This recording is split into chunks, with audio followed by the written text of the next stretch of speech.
In this tutorial, we'll guide you through enabling the disappearing messages feature in the Viber app on your smartphone. This feature allows your messages to automatically delete after a set time, enhancing your privacy and keeping your conversations secure. First, open the Viber app on your phone.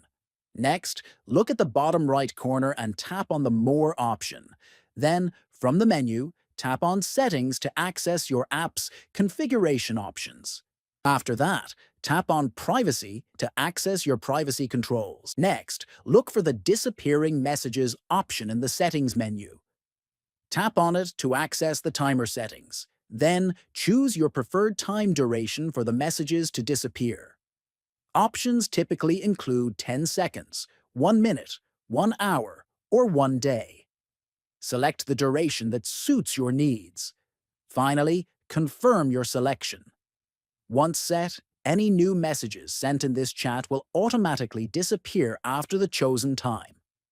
Enabling disappearing messages in Viber is a straightforward process that enhances your privacy.